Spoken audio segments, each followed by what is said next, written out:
GameFront, and I'm gathered with Julian, who's a producer from King Art working on Iron Harvest. Hi, Julian. Hi there. So we got a chance to get our hands on. It was a lot of fun.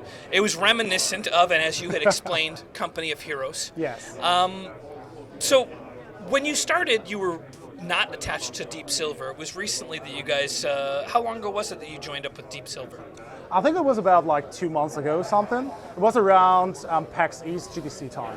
Cool. How did you guys find that relationship together? So after doing the Kickstarter like last year, and I think it was March, we were able to fund like 1.5 million, which was a huge help for the development.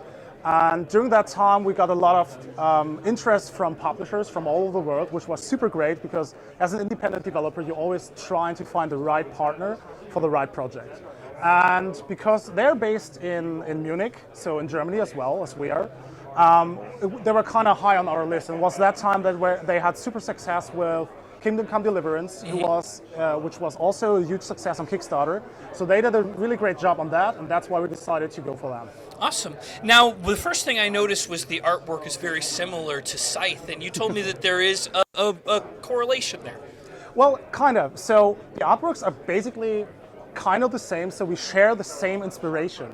So it's a dude, Jakub Rusalski, who's a Polish artist who paints in oil and like digitally, who created the world of 1920 plus. So that's the world the game Iron Harvest is set in, but also the board game from Stonemaier called Scythe. So we share the same inspiration, but we don't share lore or something, so we have our own story to see.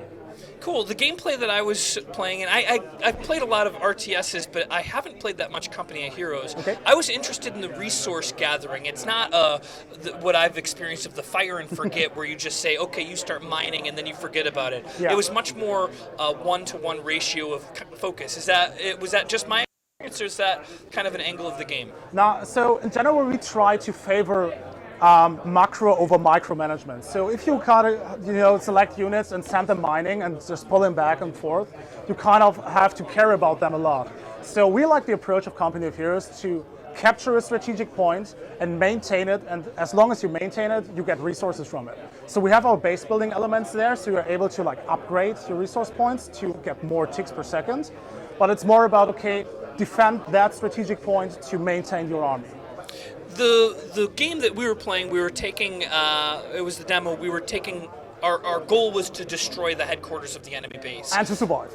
And to survive. Lucky me, I got to do both. Yeah, it is.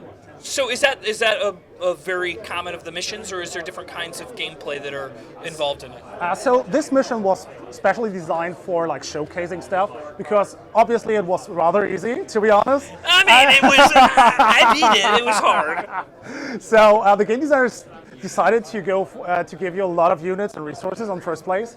So this is one of the game modes that will be in the game, but the campaign will feature a lot of different like challenges and choke points that you have to get through with your heroes. So it will be very different in every mission.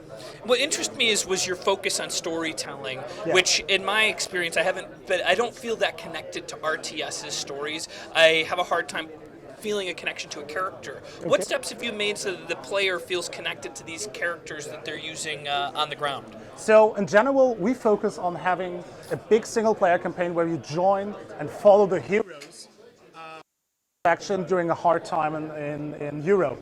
So we are trying to give the direct feeling of the character with about 1 hour of cutscenes. So we really get close to the characters, to their emotions, to their relationship with the world. So that's how we try to get the player closer to the characters and to get them dive deeper into the world. And the focus that I was playing on PC with mouse and keyboard, I Yeah. love it. But I've heard it's coming to PS4, coming to Xbox One. Did you have to sacrifice control when keeping in mind that there's going to be players using gamepads as well? No.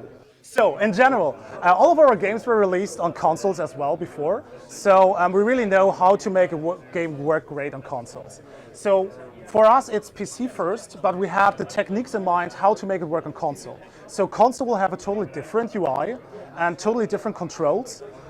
So there are no sacrifice for either PS4, Xbox One, or the PC players. Cool. And the last little question I have was about, and I'm an actor, so it really interests me. You guys have voice acting, but it wasn't just voice acting. You went for authenticity. Could you expand on that? Yeah, so we decided to go on a special journey with the voice recordings. So each of our 3 factions, which are Polania, Rasviet, and Saxony, we were recorded in their native country. So even for the English language, we decided to record the Polania army that you just played in Warsaw, in Poland. So this was a great journey, and it adds a lot of like natural flair to it. So they're keeping their natural accents, and you will able to distinct like Slavic languages. So it's really, really cool and adds up the flair. And there's a throw-off question here. Is there going to be any mod support for the game? So we know that we have a high interest from the player base, and we teamed up with Deep Silver to think about it. Okay, well, how can we do it? And probably we're kind of working on the map editor right now, but I can't promise things yet, but we know there's a high interest for that. Great. Well, thank you so much for your time, Julian. Have a good day. And thanks for watching.